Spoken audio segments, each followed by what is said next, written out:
Start. What you did, what time of day was it on? I was assigned to the 761st Tank Battalion. It was one of the first and only black tank battalion to be activated in war. We went into battle. Well, I went into battle. D+6 D-Day. And I went all the way from France to the Battle of the Bulge. And during the Battle of the Bulge, I decided I wanted to fight with a combat unit. So I gave up my first sergeant rank because there were no available first sergeant vacancies in the armored unit. So I had to take the ones that they had available, which was a private. I went into the 761st Tank Battalion as a private. I expressly wanted to be a gunner. I took 2 weeks of training, became as proficient as the best tank gunner that they had in the 761st. And from then on, we went on into battle, and during that area of battle, we were given instructions by Patton that all towns that we took, he wanted us to leave the town burning. And that's what we did. We took no prisoners until almost the end of the war. We were spearheading for the armored divisions and the regiments that had armored units. We remained on the front, the 761st Tank Battalion remained on the front for 183 days. The life of a tank battalion is approximately 2 weeks, and they should be called back and regrouped. Ours was on the front continuously for 183 days. We were in the lead group to meet the Russian at the Inn River in Steyr, Austria. And there we were told to hold up because those were the borders that we had to stop at. That's why the Russian met us at the Inn River. We were there first. That concludes, really, my wartime experience. It's a dreadful thing to say that I have to discuss this thing 52 years after the war. It is. But I am grateful. I'm proud to be an American. And you look like you're grateful. Yes, yes. Some people say that and they don't look like they mean it, Chris. That's correct. Now, that's why I'm a member of the Knights of Columbus, the American Legion. Oh, the greatest, I think it's the greatest outfit in the world, the Knights of Columbus. I do my duty to maintain the integrity of the veteran organization. Right. In addition to that, I do it to maintain my integrity as well. Oh, yeah. I believe in fair and impartial practice. Yes, indeed. I advocate law and order. Yes. Yeah. And I think I'm a pretty good guy. Yeah. I'm a terrific. Now, would you give me a little more specific duties, like you saying you were the gunner. You were actually the main person. Well, no. You have a tank commander. Yeah, but you were the one that shot the and a driver and an assistant driver, and a loader. So consequently, the tank gunner actually commands the tank when they're actually going to fire. The tank gunner. Yeah. So consequently, he tells them how to back the gun, get the range and the location to fire, direct and indirect fire. My tank was an M4A4, and it had a 75 millimeter gun and a 30 caliber machine gun attached to it. And I sighted outside with periscope and telescopic lens. We had small trikes on our tanks because we had secondary equipment. And my tank gun had no flash hider. When we shot the gun, the Germans could see us for miles. When we lit up the tanks to get started, we had the old Chrysler roof. They could see us for miles. There was no secrecy, and we didn't get the 76 gun and the large tanks until almost the end of the war. Those were the precious things that we needed all along. Mm-hmm. Now the gun is shot by the gunner only. The tank turret and the gun may be elevated and traversed by the gunner. And the gun had the tank in the tank, they have all of the shells in the bottom of the tank. Mm-hmm. The shells that we fired were APC, armored piercing shell, and HE, high explosive. Mm-hmm. And determined upon the type of shell you were supposed to put in, I would hire out to the door prior to the time to see what shell. The machine guns were loaded with tracer and regular shells. We would use that to get the range sometime on indirect fire, and the range for direct fire. And on indirect fire, we fire over like artillery, and direct fire, we would fire over, above, and bracket. And I think I said enough. Yeah. You can cut me off now. Oh, no. Now, specifically, what area were you in? In Germany? You were in Germany, of I course. went from D-Day at Normandy all to France, Luxembourg, Belgium, Germany, Austria.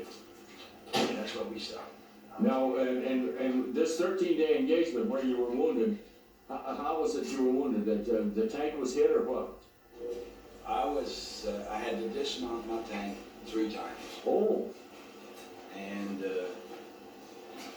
I can't think of the, well, I got it there, I should have brought it. I can't think of the exact time, but I was shot from off the tank. Was it small arms fire? Small arm fire, ricochet. Oh. And most of the time when we dismount the tank, I had to remain in the tank until the end, because I had to put in the smoke shell for us to dismount.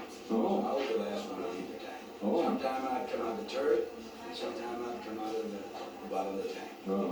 Escape hatch. Well, was that, when you came out of the tank, was that after the action, after you hit that? So after our tanks were knocked out, and I've had through that. Oh, yeah. And the German 88 would go through our tank like baseball. Oh, that 88, they used it for everything. ACAC, it was the, it was lauded. That gun was respected by, And powerful. powerful.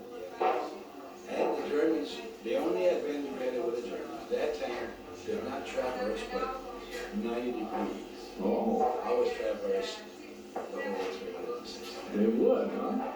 So when we got them on a I run, didn't know that. when we got them on a run, Yeah. they couldn't fire back at us. Yeah. You're on camera. I'm on. Yeah. Stud, okay. At the 23rd of February, 1997, award ceremony for the Silver Star, I recall meeting some of the people prior to the reception and the awarding of the ceremonies. And one of them was the General, Lieutenant General Crocker, who came in and he decided to meet me prior to the awarding of the Silver Star. So he met me and then later on met my wife. But while we were talking, he said, "Congratulations to you, Mr. Navarre, for the Silver Star." And I looked over at his chest and I said, "Well, General, look at all what you have. Silver Star, Bronze Star. I should be congratulating you. So congratulations, General, for your accomplishment." And he said, "Mr. Navarre, there is no comparison of the awards I received because I received them during the Vietnam conflict. We had air superiority. We had the best equipment there was. We had superior weapons. We had superior training. And we were fighting a divided nation of men. And they were inferior with equipment and logistics." He said, "But you, Mr. Navarre, you fought a superior enemy. who had superior equipment, superior technology, superior weapons, and superior weaponry, and all the technology they had. You, Mr. Navarre, fought this during the time of segregation with secondary equipment. You, Mr. Navarre, really deserve the award. There's no comparison between yours and mine. And I thanked him, and then I made him, then I took him down and introduced him to my wife and I. And just for the record, the 761st Tank Battalion distinguished itself by extraordinary gallantry, courage, professionalism, and high esprit de corps displayed in the accomplishment of unusual, difficult, and hazardous operation in the European theater of operation from 31 October 1944 to May 1945. During 183 days in combat, elements of the 761st United States Army Tank Battalion, committed to battle, comprised of black soldiers, were responsible for inflicting thousands of enemy casualties and for capturing, destroying, and aiding in the liberation of more than 30 major towns, 4 airfields, 3 ammunition supply dumps, 461 wheeled vehicles, 34 tanks, 113 large guns, 1 radio station, and numerous individual and crew-served weapons. This was accomplished while enduring an overall casualty rate approaching 50%, the loss of 71 tanks, and in spite of the extremely adverse weather condition, very difficult terrain, not suited to armored operation, heavily fortified enemy position, and units, an extreme indomitable spirit and heroism displayed by the tank crew of the 761st in one of the first major combat action of the 761st in the vicinity of Vic-sur-Seine and in Morville-les-Vic, France. The battalion faced a reinforced enemy division. Despite the overwhelming superiority of enemy forces, elements of the battalion initiated a furious and persistent attack which caused the defending enemy elements to withdraw. While pursuing the enemy, tanks of the 764 was immobilized before an anti-tank ditch. Savage fire from enemy bazookas and rocket launched teams positions 50 yards beyond the ditch, disabled many of the vehicles. Crewmen dismounted and disabled tanks and crawled into them with their 50 caliber weapons and placed within fire upon the enemy position. This resulted in the elimination of many of the positions and virtually destroying 2 enemy companies while permitting the escape of other tanks and crews and eventually completion of a mission. From 5 January 1945 to 9 January 1945, the 761st engaged in the 15th SS Panzer Division in the vicinity of Tillet, Belgium, suffering severe casualties, and innumerable casualties were destroyed. In the 5-day period, against a numerically superior force in both personnel and equipment, and on 9 January 1945, the men of the 761st routed the enemy from Tillet and captured the town. This action was significant in that the enemy was prevented from further supplying of the force encircling the Bastion.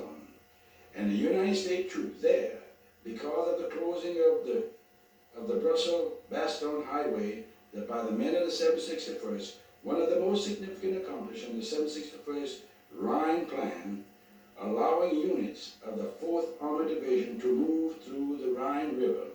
During the period 20 March 1945 to 23 March 1945, the battalion, after operation, far in advance of friendly artillery, encountered the fiercest of enemy resistance in the most heavily defended area of the war theater.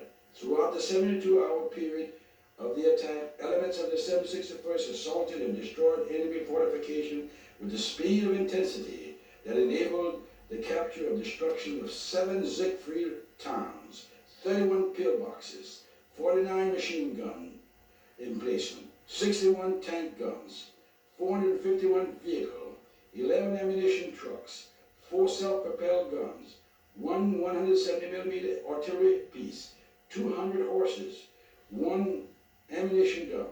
Enemy casualty total over 4,100, and of those captured, it was determined that 761st in its Siegfried line attack had faced elements of the 14 different German divisions. The accomplishment of the 761st in the Siegfried area were truly magnificent, as a successful crossing of the Rhine River into Germany was totally dependent upon the accomplishment of their mission. The men of the 761st Tank Battalion, while serving as a separate battalion with the 26th, the 71st, the 79th, the 87th, the 95th, and the 103rd Infantry Division, the 17th Airborne Division, and the 3rd, the 7th, and the 9th Armies, in 183 continuous days in battle, fought major engagement in 6 European countries, participated in 4 major Allied campaigns, and on 6 May 1945, as it cast off most of the American soldiers in Austria. Through this period of the combat, the courageous and professional action of the members of the Black Panther Battalion, coupled with their indomitable fighting spirit, devotion to duty, reflect great credit on the 761st Tank Battalion, the United States Army, and this nation. The Presidential Unit Citation is hereby awarded by virtue of the authority vested in me as President of the United States and as Commander-in-Chief of the Armed Forces of the United States. I have today awarded the Presidential Unit Citation for this separate unit for extraordinary heroism to the 761st Tank Battalion, United States Army. And during all this period, the life of a tank battalion, the life of a tank unit, is 2 weeks on the battlefield, and we were kept 183 days continuous, no let up until the end of the war. We ended the war and met the Russian at the Inn River in Stey, Austria. That is, that is a sad and wrecking thing, the way that we were treated. Our tanks were 75mm tanks, M4A4s, no flash hiders on them, and we had small tracks. We were actually no match for the army that we were fighting.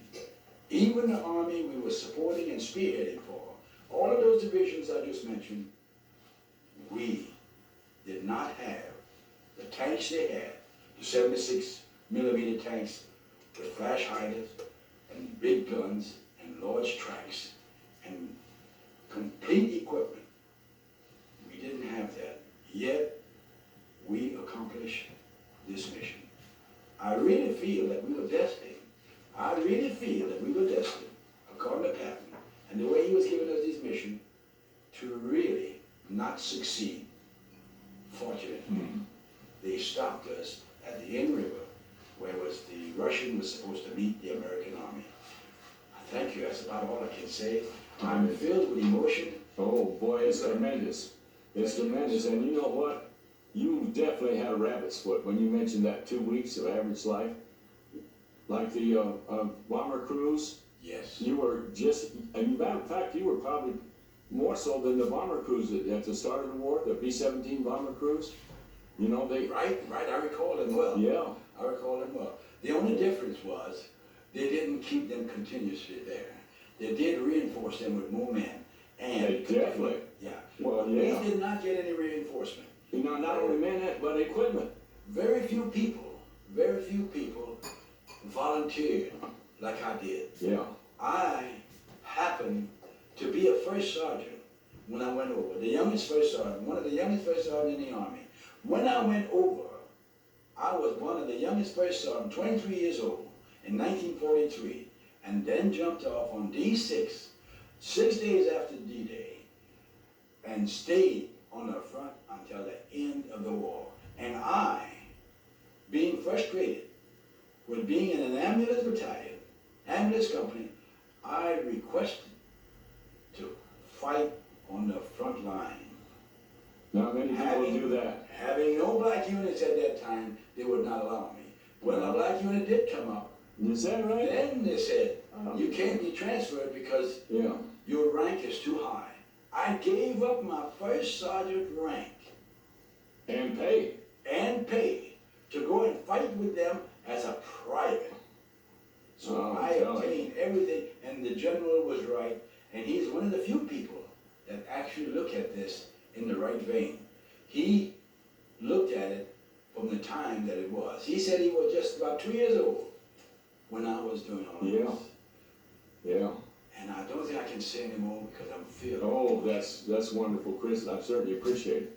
Thank you. And now, one question. What I asked you before, but I forgot. Were your tanks Sherman? Was my tank? Were your tanks the Sherman, the type of tanks you had? What type of tanks were they? Well, it was the M4A4, and it had the Chrysler engine. And I don't recall exactly, but it had the Chrysler engine. What was it called, the Sherman? It wasn't the Sherman tank. The Sherman tanks came up afterwards, and they were the big ones. These weren't the Shermans. No. Like you said, they have the little track And the small track. and the no flash fiber. And the 75 millimeter gun, not the 76. And no small tracks. And no flash. And no flash hiders on it. Yeah. Plus, the terrain was so irregular over there that we had to be careful not to go over the predominantly muddy area, because the small track would then make us immobile, and then it would become a pillbox. And Immobile. We'd be just sitting there like a pig pigeon. I see. And one thing I was thinking about when you met, wasn't that the worst winter on record? It was the worst winter on record, and whenever the Germans decided to maybe surrender, the minute we'd open our hatches and they seen that there were black soldiers, they would automatically run for the woods and they would shout out, "Swansea, Swansea Soldaten!" They didn't want to be captured by us. Yeah. Not because we were black Americans.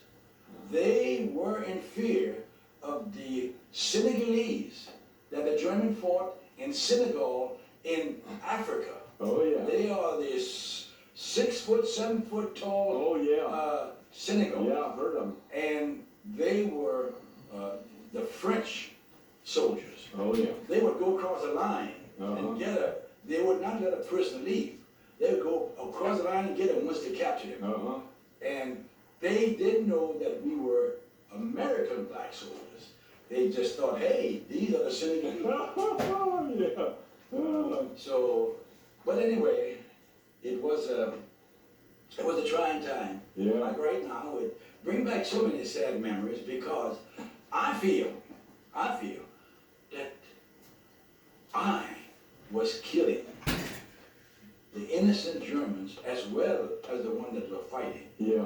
I felt some of the Americans who treated me worse.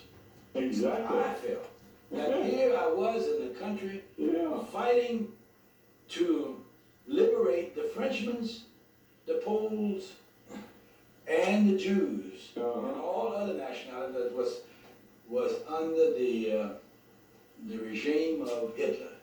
And I did not have the same rights, but yet I was fighting for the rights of others. I feel that the reason why I felt that way because I was born a Catholic and raised. And the thing now that you got me on this thing, I'll just veer up a little and say, what we Americans really don't understand. We haven't profited from the mistakes of World War II. We've seen, when you're not vigilant of what's happening around you, how it's so easy to divide the people. We Americans are born here, and this is our nationality. We all are Americans. We are no such thing as German Americans, Swiss Americans, French Americans, Afro-Americans. We are American. Every country in the world says their nationality as to the country that they were born. Every person in Germany, born in Germany, says, I'm a German. You don't hear them saying, I'm a French German. No. And every person born in France, it says, I am a Frenchman. You don't hear them saying, I'm a German, French, and I'm an American. No. America is the only country in the world that nicknames degrade and take advantage of the American public. And it's a shame that we allowing the misconception of the freedom of speech, such as the radios and who are utilizing that to degrade us without us having the privilege to do anything about it. Exactly. The news media can do whatever they wish to, and we allow it. We shouldn't. No. We know from experience the Germans had their kids reporting on their parents because Hitler controlled the news media. The same thing is happening in the United States. Thank you for it. Yo, thank you, Chris. Terrific. Yes, thank you so much. You bet.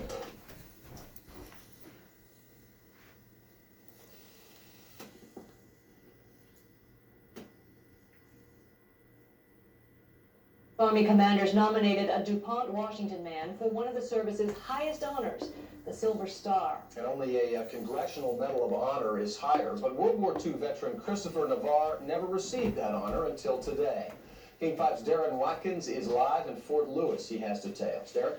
Well, a review of the Pentagon earlier this decade showed there was a number of black World War II soldiers who were passed over for recognition. Well, today this ceremony is part of the Army's way of fixing all of that. But if you ask Christopher Navarre, he's going to tell you that this honor comes as no surprise. I knew that I had been put in for the Silver Star in 1945. Why they took so long, I don't know.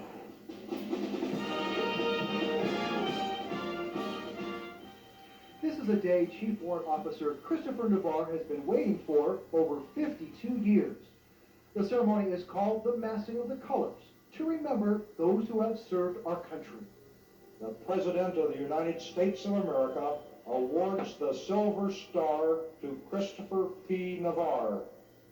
He knocked out pillboxes, wiped out enemy automatic weapons and sniper positions, and on top of that, he evacuated American casualties. It was a duty I performed willingly, voluntarily, and I'm proud. We should add that Navarre himself was injured twice during the actions but refused to be evacuated. Today he says that we should forget our color differences of the past because deep down we're all Americans, and he dedicates his Silver Star to those comrades that were with him that didn't return. At Fort Lewis, I'm Darren Watkins reporting. Inspirational story. Darren, what did Mr. Navarre do after World War II? Well, he went on to serve in the military, went through Korea. He retired from the military in 1963, but he was sort of a local favorite here at Fort Lewis. He stayed on at the Logistics Center until his second retirement in 1982. Darren Watkins in Fort Lewis.